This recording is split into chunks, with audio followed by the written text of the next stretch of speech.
और ये जो है हमारे पास में हमारी जो वैल्यू है सेकेंड ईयर की आ जाती है 7 लाख। और पी एंड एल में भी डेप्रिसिएशन जो चार्ज हो जाता है वो हो जाता है 7 लाख रुपए। तो हमारी जनरल एंट्री क्या बन गई सेकेंड ईयर के लिए? Depreciation account debit to fixed asset account और profit and loss account debit to depreciation account. क्यों? क्योंकि सर हमारे पास इस साल तो कोई प्लांट एंड मशीनरी परचेज ही नहीं हुई, ना ही कोई गवर्नमेंट ग्रांट हमें मिली है। तो सेकेंड ईयर के अंदर यही सब होके पॉइंट पूरा हो जाता है। ठीक है जी। तो ये सेकेंड ईयर की एंट्रीज थी। ठीक। अब करते हैं sir case number 2। Case number 2। ठीक। आइए। तो ये हमने लिखा है यहाँ पे केस नंबर 2। और केस नंबर 2 हमें क्या कहता है कि आप इसको डेफर्ड इनकम मानो। ठीक है सर, डेफर्ड इनकम मान लेंगे। जैसा आपने बोला वैसा ही करेंगे। तो ईयर नंबर 1, ईयर नंबर 1 के अंदर हमारा एंट्री क्या होगी? Fixed asset account debit to bank account.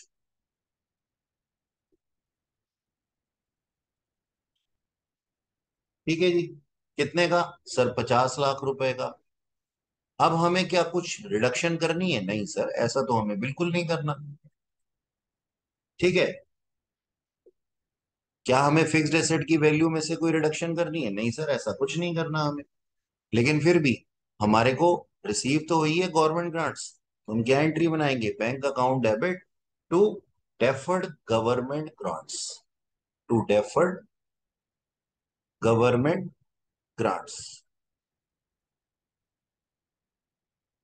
कितने के? सर 10 लाख रुपए के।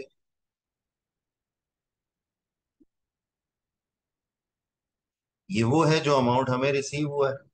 अब ईयर एंड पे क्या लगेगा सर? डेप्रिसिएशन लगेगा। और वो किस वैल्यू पे लगेगा?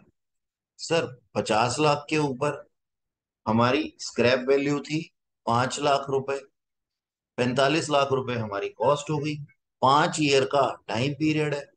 तो कितना हो गया हमारा depreciation? Sir 9 lakh per annum. है ना? यही हुआ कि हमने डेप्रिसिएशन निकाल दिया, क्योंकि हमने रिड्यूस तो किया नहीं ना वैल्यू को। स्ट्रेट अवे हमने 9 लाख का डेप्रिसिएशन लगाया। जनरल एंट्री क्या हुई? डेप्रिसिएशन अकाउंट डेबिट टू, बोलो क्या लिखेंगे? Fixed asset account. डेप्रिसिएशन लगेगा फिक्स्ड एसेट के ऊपर 9 लाख रुपए।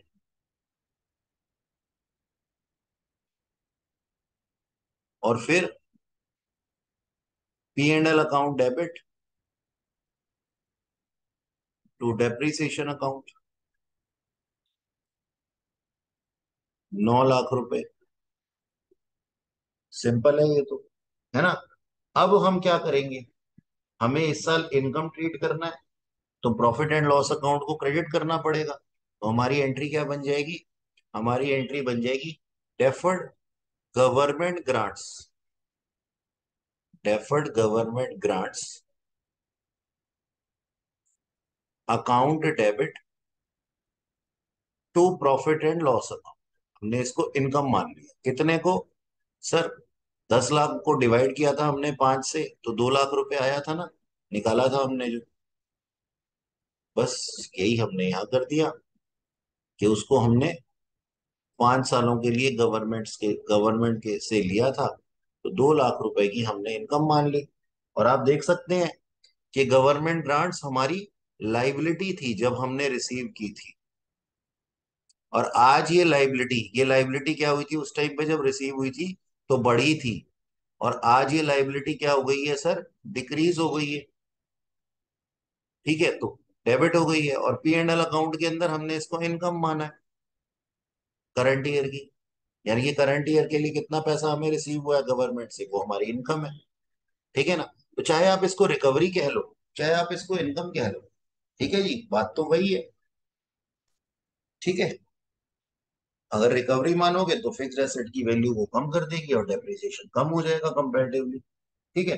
अच्छा, ये तो था फर्स्ट ईयर की कहानी। अब सेकेंड ईयर की कहानी। Year number 2। ईयर नंबर 2 ठीक है, तो ईयर नंबर 2 के अंदर कौन सी एंट्री आ जाएगी? देखो सर, फर्स्ट और सेकंड एंट्री तो होगी नहीं, क्योंकि ग्रांट्स भी एक बार मिले और फिक्स्ड एसेट भी एक बार खरीदा गया। तो ये जो एंट्री नंबर 3, 4 और 5 है, यही हमारी जो है सेकेंड ईयर की एंट्री बन जाएगी। तो एंट्री नंबर 3, 4 एंड 5, तो यहाँ पे आप लिख सकते हैं, लेकिन एग्जाम में मत लिखिएगा। Same as entry number 3, 4 and 5 in first year. ठीक है, एग्जाम में मत लिख के आ जाना ऐसा। हो गया क्वेश्चन? ठीक है ना? चलें अब अगले क्वेश्चन पे। देखो जी, नेक्स्ट क्वेश्चन को देखते हैं।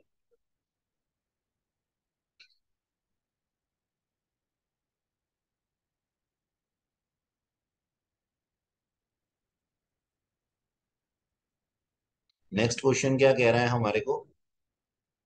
आईसीएआई का ही है। बोला गया, A limited purchase a plant and machinery for 40 lakhs। Useful life थी 4 years और रेजिडुअल वैल्यू थी कितनी? 80 lakhs। गवर्नमेंट ग्रांट कितने रिसीव हुए हैं? 16 लाख के। ठीक है जी, गवर्नमेंट ग्रांट्स 16 लाख के। अब क्या कहा जाता है? कहता है grant become refundable in third year. Oh my God, sir ये क्या हो गया?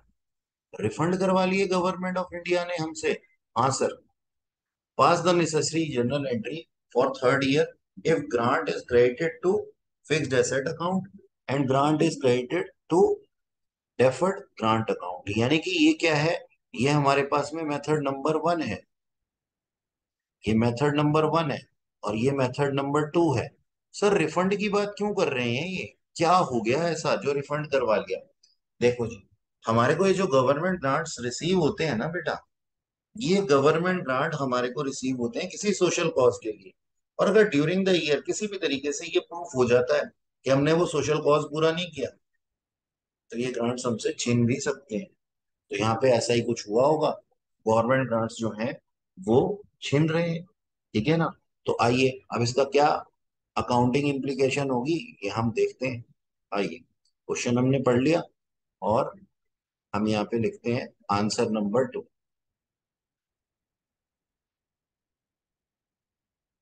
ठीक है, तो जर्नल एंट्रीज बहुत आसान है, कोई टेंशन वाली बात नहीं। सबसे पहले हम लिख लेते हैं यहाँ पे हमारी कॉस्ट कितनी है। कॉस्ट है सर 40 लाख रुपीज। ये देखो 40 lakhs थी। हाँ सर, बिल्कुल 40 lakhs थी। तो यहाँ पे पहले ये क्वेश्चन को ही मैं लिख लेता हूँ कि 40 लाख रुपीज कॉस्ट थी और ग्रांट रिसीव हुए 16 lakhs। ठीक है ना? और इसकी रेजिडुअल वैल्यू थी, यानी कि स्क्रैप वैल्यू थी कितनी? 8 लाख रुपए। और इसकी लाइफ कितनी थी sir? 4 years।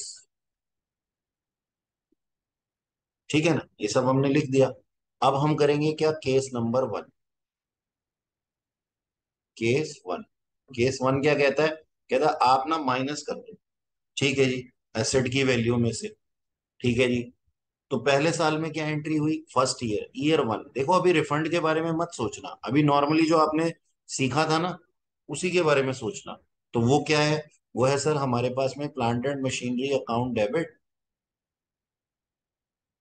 To bank account. और हमने 40 लाख रुपए खर्चे हैं, वही हमने जर्नल एंट्री में लिख दिए। अभी रिफंड के बारे में बिल्कुल मत सोचना।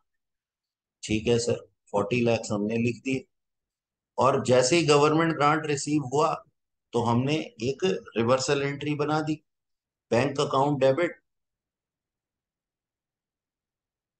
To plant and machinery account. कि एक तरफ से तो हमारे का बैंक बढ़ गया गवर्नमेंट ग्रांट देने से, और कॉस्ट प्लांट एंड मशीनरी की रिड्यूस हो गई। क्यों रिड्यूस हो गई? क्योंकि सर हमें अमाउंट रिकवर हो गया, तो एसेट की कॉस्ट जो है वो रिड्यूस हो जाती है। अब हमने उतने पैसे थोड़ी ना खर्चे हैं एसेट के लिए, तो उसकी कॉस्ट रिड्यूस हो गई। अच्छा सर, अब थर्ड एंट्री। देखो जी, हमने दो एंट्री बना ली। अब यहाँ पे क्या होने वाला है, फर्स्ट ईयर के अंदर डेप्रीसिएशन लगने वाला है। और डेप्रीसिएशन किस हिसाब से लगेगा, देखो 24 लाख रुपए वैल्यू हो गई हमारे पास में, 40 खर्च किए थे, 16 माइनस हुए तो 24 लाख रुपए आ गए। ठीक है। और 24 लाख में से स्क्रैप वैल्यू 8 लाख रुपए मैंने माइनस कर दी, ये मैं बताऊं कैसे आया 24 लाख, यहाँ लिख दो 40 लाख माइनस 16 लाख जो रिकवर हुआ है। और ये 8 लाख क्या है सर, ये स्क्रैप वैल्यू है, रेजिडुअल वैल्यू जिसे कह सकते हैं। और डिवाइड कर देते हैं हम लाइफ से, लाइफ है इसकी 4 इयर्स। ठीक है ना। तो डेप्रीसिएशन हमारे पास में जो आ जाता है वो आ जाता है 4 लाख रुपए। और हमने क्या कर दिया सर, यहाँ पे थर्ड एंट्री के अंदर लिख दिया depreciation account debit to plant and machinery account 4 lakh. हाँ सर जल्दी जल्दी करवाओ, हमें तो रिफंड का पूछना है। नहीं बेटा, आतुर नहीं होना किसी भी काम के लिए। और ईयर एंड पे डेप्रीसिएशन को हमने कहाँ चार्ज कर दिया, पी एंड एल अकाउंट में। P and L account debit to depreciation account 4 lakh रुपए। ओके। ठीक है। अच्छा सर, अब सेकेंड ईयर में क्या होगा, सर सेकेंड ईयर के अंदर जो थर्ड और फोर्थ एंट्री है ना वो रिपीट हो जाएगी। मैंने यहाँ लिखा ईयर सेकेंड। ठीक है। तो एंट्री नंबर मैं यहाँ लिख के छोड़ देता हूँ, एंट्री नंबर 3 एंड 4। ठीक है। 3 और 4 जो है वो लिख दी जाएगी यहाँ पे। अच्छा, अब आया सर ईयर नंबर 3, जिसमें होना है हमारे को अमाउंट रिफंड। तो रिफंड के बारे में हमें सोचना है। ठीक है जी। रिफंड के बारे में अब ईयर नंबर 3 की एंट्री करनी है, तो रिफंड के बारे में जानकारी लेनी होगी। और हमें क्या सोचना हो, हमें क्या देखना होगा कि रिफंड को लेकर के हमारा अकाउंटिंग स्टैंडर्ड क्या कहता है, पहले ये सीखना होगा हमारे को। हाँ सर बिल्कुल, ये तो जरूरी है। तो हम क्या कहते हैं, in case of refund of grant, यहाँ पे बनाइएगा इस तरीके से, एक दो पेजेस छोड़ करके फिर लिखिएगा, रिफंड ऑफ ग्रांट, क्या हो अगर ग्रांट का रिफंड हो जाए। और इसको हम बांट देते हैं जी 3 पार्ट्स में। ठीक, 3 पार्ट्स में इसको डिवाइड कर देंगे अपन, साफ सुथरे तरीके से जैसे हमने वहां पे किया था। ठीक, ये 3 एरो मैंने निकाले। तो पहला एरो क्या कहता है, कहता है अगर रिफंड जो है वो रिलेटेड है, related, related to specific fixed asset. और यही हमने अभी तक सीखा है। हाँ सर, तो रिफंड का ट्रीटमेंट भी इसी के केस में सीखेंगे। बाकी ये तो अभी तक हमने सीखे ही नहीं है दोनों, तो टेंशन मत लेना। इसको भी हम क्या कर देंगे, इसका भी हम नोट बना देंगे, इसका भी हम नोट बना देंगे बाद में। अच्छा जी, अब इसके अंदर फर्दर 2 मेथड थे जो हमने सीखे हैं। हाँ जी सर बिल्कुल, तो आ जाओ फिर 2 एरो बना देते हैं। डायग्राम जरूरी है, यदि आपकी लाइफ में डायग्राम नहीं है तो फिर आप परेशान हो जाएंगे एग्जाम डेट पे। तो यहाँ पे मैंने क्या लिखा, इफ मेथड 1 फॉलो। मेथड 1 पता है ना क्या होता है।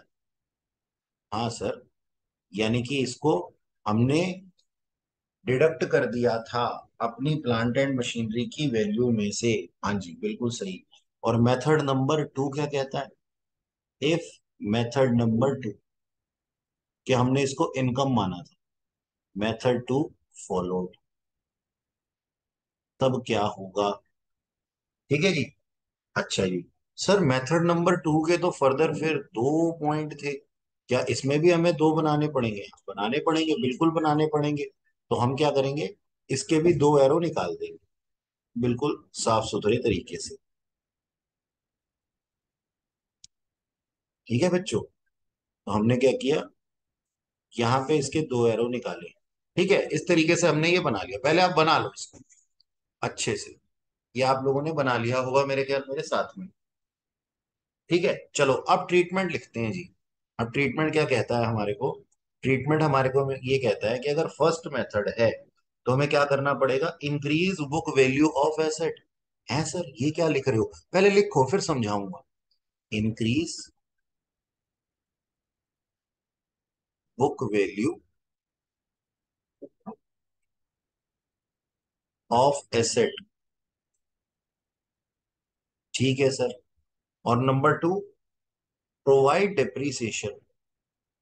Provide depreciation on revised value. Provide depreciation on revised value. Revised book value. Revised book value prospective prospectively.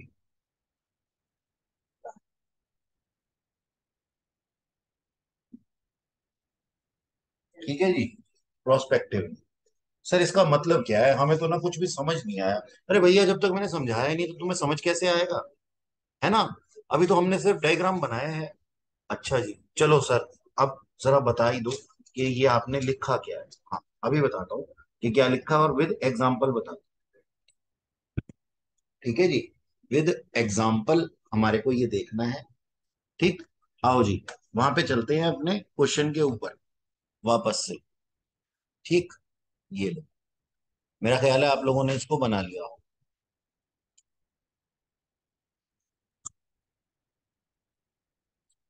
हाँ, वापस चलते हैं जहां अपना आंसर लिख रहे थे। ये आ गया हमारा थर्ड ईयर। थर्ड ईयर के अंदर हम क्या करेंगे? अब जो ये वैल्यू थी ना, इसमें जितनी हमारी सब्सिडी हमें, सब्सिडी मतलब गवर्नमेंट ग्रांट हमारे को रिसीव हुए थे, वो रिसीव हम क्या करेंगे? उसको ऐड कर देंगे। देखो हो क्या रहा था, जब हमने जब हमने एक अमाउंट था जिसको कि कॉस्ट मान करके, रिकवरी कॉस्ट की रिकवरी मान करके डिडक्ट कर दिया था, तो आज अगर हमारे को ये रिवर्स करना पड़ रहा है गवर्नमेंट ऑफ इंडिया को, तो क्या आपको ऐसा नहीं लगता कि हमारी कॉस्ट जो है वो इंक्रीज हो गई होगी? भाई समझो, हमने 40 लाख रुपए की मशीनरी खरीदी थी, तब हमने क्या किया था? रिकवरी पे इस अमाउंट को माइनस कर दिया था। कितना माइनस कर दिया था? मेरे ख्याल है 10 लाख रुपए हमने, शायद, नहीं, सब्सिडी 16 लाख रुपए की थी। हाँ, गवर्नमेंट ग्रांट 16 लाख रुपए के थे, तो हमने इसको माइनस कर दिया था। आज जब ये हमसे गवर्नमेंट ऑफ इंडिया 16 लाख रुपए वापस ले लेगी, 16 लाख रुपए जब ये हमसे वापस ले लेगी, तो क्या आप लोगों को ऐसा नहीं लगता कि ये हमारी कॉस्ट को इंक्रीज कर देगा? हाँ सर, बिल्कुल ऐसा लगता है। जिसने दिया था उसने वापस छीन लिया, तो जब पहले माइनस हुआ था तो अब क्या होना चाहिए सर? ऐड होना चाहिए। है ना? बिल्कुल ऐसा ही होना चाहिए सर, ऐड होना चाहिए। तो यही हो रहा है और यही हमने ऊपर लिखा है। तो क्या हुआ होगा? आज देखो जी, इसकी कॉस्ट कितनी थी? ध्यान से देखना और समझना चीजों को कि कॉस्ट कितनी थी। सर इसकी जो कॉस्ट थी वो थी 40 लाख माइनस 16 लाख, यानी कि 24 लाख। है ना? ध्यान से, स्टेप बाय स्टेप, जल्दी नहीं करनी। डेप्रीसिएशन लगा होगा सर फर्स्ट ईयर का, है ना? हाँ सर, डेप्रीसिएशन हमने निकाला था फर्स्ट ईयर का, करीब 4 लाख रुपए। अच्छा जी, सेकेंड ईयर का डेप्रीसिएशन भी लगा होगा? हाँ सर, बिल्कुल लगा होगा। तो डेप्रीसिएशन सेकेंड ईयर का 4 लाख रुपए, वो भी हमने माइनस किया था। और आज करीब तीसरे साल में इसकी वैल्यू कितनी है? 16 लाख रुपए है। 16 लाख रुपए है, थर्ड ईयर वैल्यू है इसकी। थर्ड ईयर वैल्यू 16 लाख रुपए है। अब इसके अंदर मैं क्या ऐड कर दूंगा? वो ग्रांट्स जो कि मैंने वापस कर दिए, रिफंड कर दिए, तो मेरी कॉस्ट इंक्रीज हो गई, तो मैंने ऐड कर दिया ग्रांट्स। देखो, लेस भी किया था वही और ऐड भी किया है वही। कितना? 16 लाख रुपए। तो आज इसकी कॉस्ट बढ़ करके कितनी आ गई है सर? 32 लाख रुपए हो गई है उस प्लांट एंड मशीनरी की वैल्यू, जो कि कभी मेरे को 16 लाख रुपए की दिखाई दे रही थी, अब डबल हो गई उसकी, क्योंकि ग्रांट्स मैंने वापस कर दिए तो ये कॉस्ट में जुड़ गए। ठीक है जी, 32 लाख। अब डेप्रीसिएशन कितना लगेगा सर थर्ड ईयर में? तो depreciation for third year, sir 32 lakh रुपए को हम डिवाइड करेंगे, बोलो एस्टिमेटेड लाइफ, रिमेनिंग लाइफ उसकी कितनी बच गई है? सर 2 इयर्स, 4 साल की तो उसकी लाइफ थी, दो निकल चुके हैं तो दो ही तो रह गए हैं, तो दो ही से तो डिवाइड करेंगे। हाँ सर बिल्कुल, चार से मत कर देना, चार से मत कर देना। तो यहाँ पे कितना आ जाएगा? 12 लाख रुपए का डेप्रीसिएशन आ जाएगा। ठीक है जी। इसको सॉरी सॉरी, ये मैंने 8 लाख रुपए माइनस नहीं किए, दिमाग में तो मैंने माइनस किए थे, लेकिन आपकी कैलकुलेशन थोड़ी सी इसलिए गड़बड़ा दी होगी। तो 32 लाख में से स्क्रैप वैल्यू भी तो माइनस करनी है ना, 32 लाख में से स्क्रैप वैल्यू भी तो माइनस करनी है। सर हमने क्या ऊपर स्क्रैप वैल्यू माइनस नहीं की थी? नहीं जी, यहाँ पे ये डेप्रीसिएशन एकदम चार्ज हो गया था, और प्रोस्पेक्टिव अमाउंट से क्या नाम है जाते हैं। तो अब हमारे पास में क्या हो रहा है? नया डेप्रीसिएशन आ रहा है, नया डेप्रीसिएशन आ रहा है। अगर नया डेप्रीसिएशन आ रहा है तो नए हिसाब से ही कैलकुलेशन करनी पड़ेगी, इसलिए हमने उसमें से स्क्रैप वैल्यू माइनस करी, और ये हमारे पास में आ गया 32 में से माइनस 8 लाख रुपए हमने किए, तो 24 लाख आ गया। और फिर उसको हमने डिवाइड किया 2 से, तो ये 12 लाख रुपए।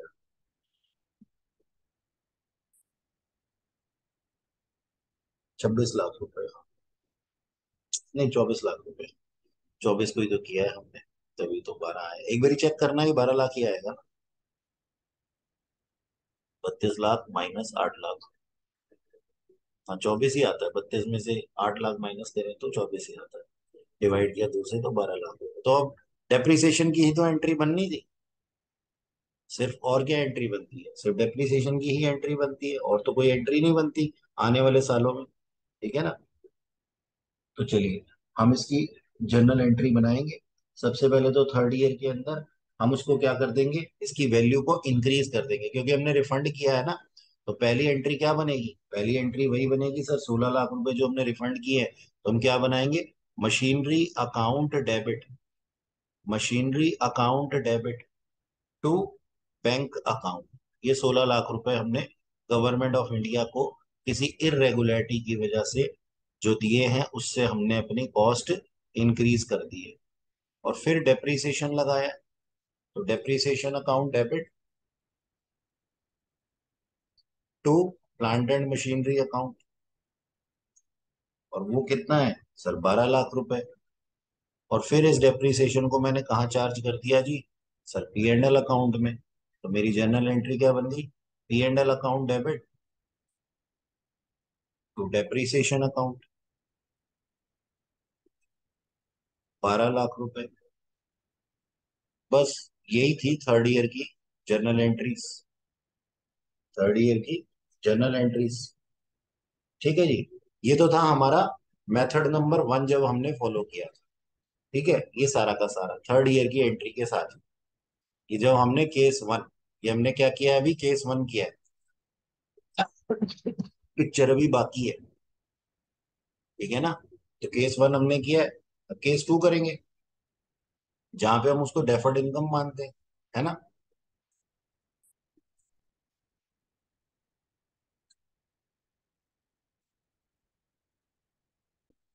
चलो जी, अब केस नंबर 2 करते हैं। केस नंबर 2, केस नंबर 2 क्या कहता है?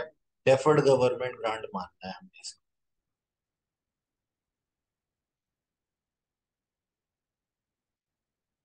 ठीक।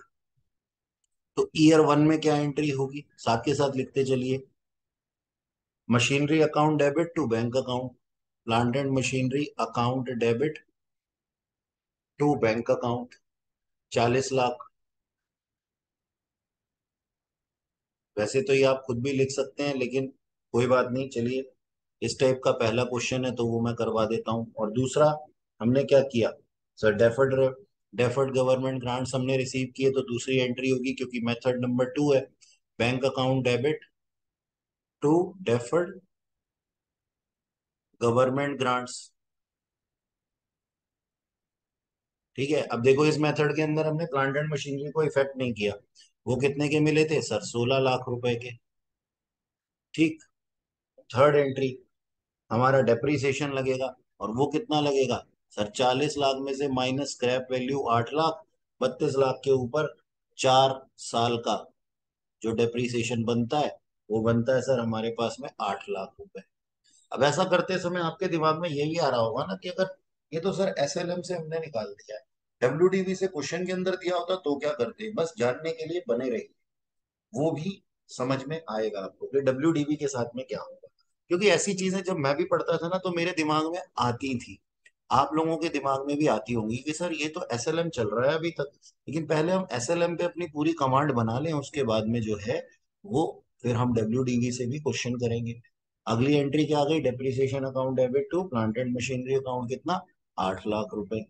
ठीक है, और फिर इस डेप्रिसिएशन को हमने विसर्जित कर दिया कहाँ पे, पीएनएल अकाउंट में, तो profit and loss account debit to depreciation account. बस पहले साल का काम तो हो गया पूरा। अब सेकेंड ईयर की बात करते हैं।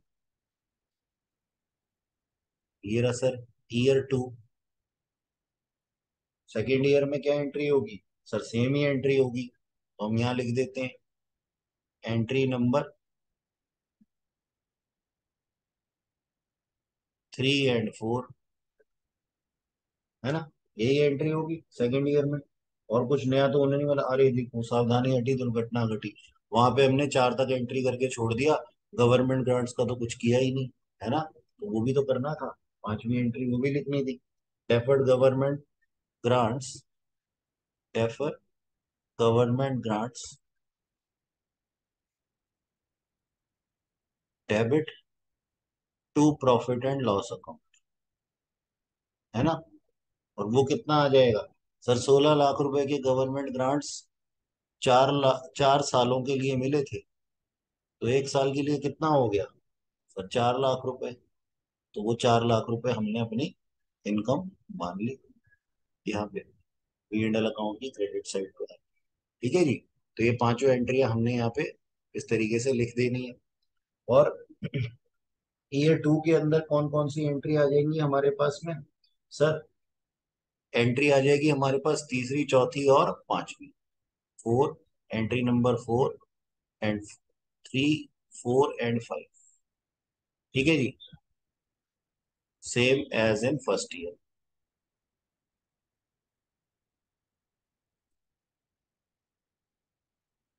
ठीक, ओके। अब ईयर नंबर 3 की बारी आएगी, रिफंड होगा, तो ध्यान से सुनो मेरी बात। ईयर 3 आया और रिफंड की बात हुई, ठीक, तो क्या होगा, देखो जी, अब हमने क्या किया होगा, हमने क्या किया होगा, हम हमने इसको जब लिया था ना, जब हमने इसको लिया था तो हम अपनी हर साल इसको इनकम मान रहे थे, हम इसको हर साल अपनी इनकम मान रहे थे। ठीक है, तो 16 लाख रुपए जो थे वो हमारे पास में अमाउंट आए थे, और 16 में से 4 लाख रुपए को तो हम अपनी इनकम मान चुके थे। ठीक है, और फिर अगले साल सेकेंड ईयर में 4 लाख को भी इनकम मान चुके थे, तो अब हमारे पास में बैलेंस कितना बचा हुआ है, सर 8 लाख, केवल 8 लाख ही बचा हुआ है ना।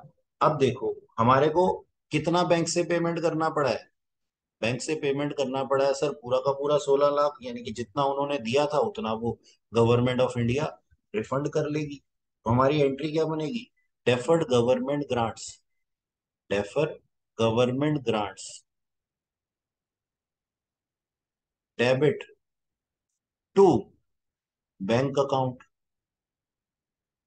अब डेफर्ड गवर्नमेंट ग्रांट्स तो अपने पास में बैलेंस शीट के अंदर जब 8 लाख के दिख रहे हैं और पेमेंट करनी पड़ रही है 16 लाख रुपए की, तो सोचने वाली बात है ये तो बड़ी नाइंसाफी है सर, गब्बर वाला डायलॉग, बहुत नाइंसाफी। लेकिन ऐसा नहीं होगा।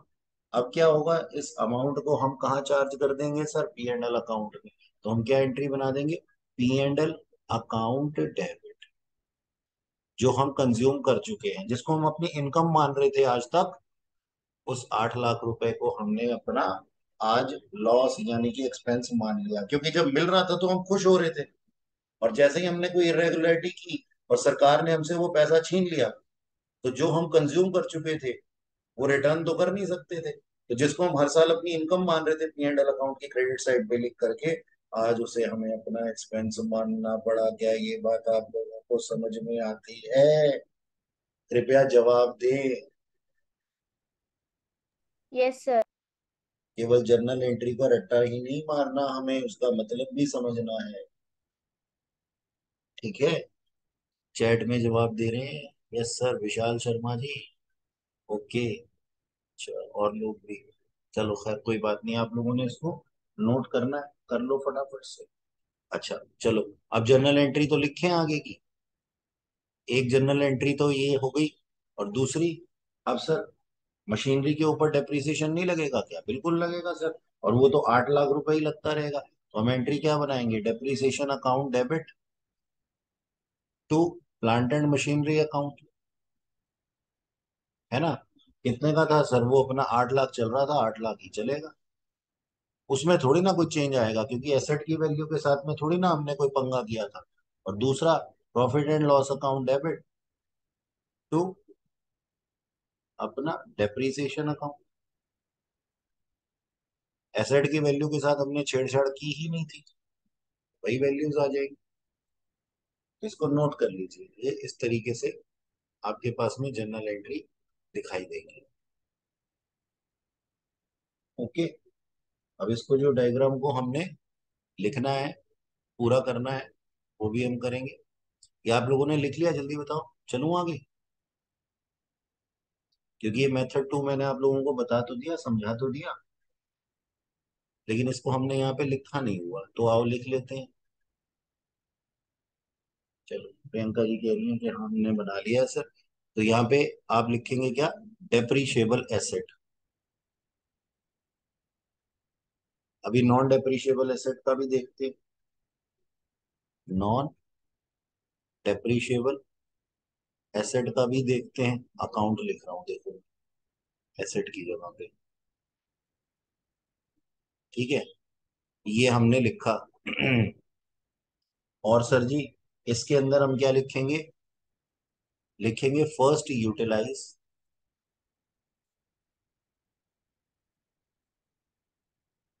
फर्स्ट यूटिलाइज, अमोर्टाइज, अनअमोर्टाइज,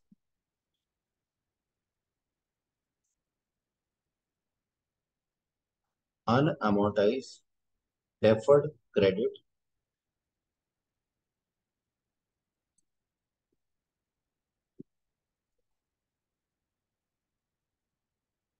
ठीक है जी। और जो एक्सेस होगा, एक तो ये होगा, फिर दूसरा क्या होगा? Excess, excess transfer to P and L account. यानी कि हमने जो जर्नल एंट्री बनाई थी ना अभी, हमने जो अभी जर्नल एंट्री बनाई थी, हमने क्या कहा? हमने कहा जी कि आप क्या कीजिए, जितना रिफंड किया है 16 लाख, उसमें से 8 लाख तो डेफर्ड गवर्नमेंट ग्रांट्स को डेबिट कर दिया हमने, बाकी एक्सेस को हमने क्या कर दिया sir? P and L account में डाल दिया। ठीक है, ये लिख दिया आपने। और नॉन डेप्रिशिएबल एसेट के आगे लिख लो, ऑल्दो हमने ऐसा किया नहीं है अभी, लेकिन फिर भी, reduce the amount of capital reserve. भाई कैपिटल रिजर्व में और रीजन से भी तो पैसा हो सकता है ना। तो जितना हमने रिफंड किया उसको आप क्या कर दोगे नॉन डेप्रिशिएबल एसेट के अंदर? पहले आया था, अब रिड्यूस कर देंगे, सिंपल यही तो हो रहा है। और थोड़ी ना कुछ हो रहा है, कोई रॉकेट साइंस थोड़ी है। तो ये हमारा जो डायग्राम है किस चीज का है? ये डायग्राम है सर रिफंड्स का। ठीक है जी, रिफंड ऑफ ग्रांट्स। ये देखो पूरा का पूरा जो हमने अभी तक बनाया। इन केस ऑफ रिफंड अगर दिया हुआ हो तो हम ये करते हैं।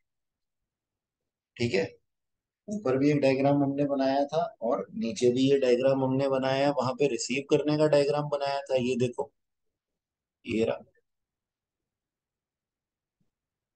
ये रहा गवर्नमेंट ग्रांट्स के साथ हम क्या करते हैं। ठीक है, और उसका नीचे एग्जाम्पल लिखा हुआ है। 2, 3 और 4 नंबर हम नेक्स्ट क्लास में करेंगे, क्योंकि आज हम केवल इसी के ऊपर ही काम कर रहे हैं। ठीक है ना? तो ये जो है हमारे पास में रिफंड का है। और ये गवर्नमेंट ग्रांट्स के क्वेश्चन जो है वो 5-5 नंबर के आ जाते हैं, तो आपको इसको हल्के में नहीं लेना बिल्कुल। ये चीजें आपने अपने दिमाग में बना करके रखनी है। बुक में अगर पढ़ने बैठोगे ना तो देखोगे कि आप कितना परेशानी भरा है ये। क्योंकि एक एक चीज को याद रखना डायग्रामेटिकली तो आसान है, लेकिन अगर आप थियोरेटिकली बुक में से पढ़ते हो ना तो काफी परेशान हो जाओगे। ठीक है, तो आप इसको जो है अच्छे से बनाइए और रिटेन कीजिए पेपर तक। ठीक है।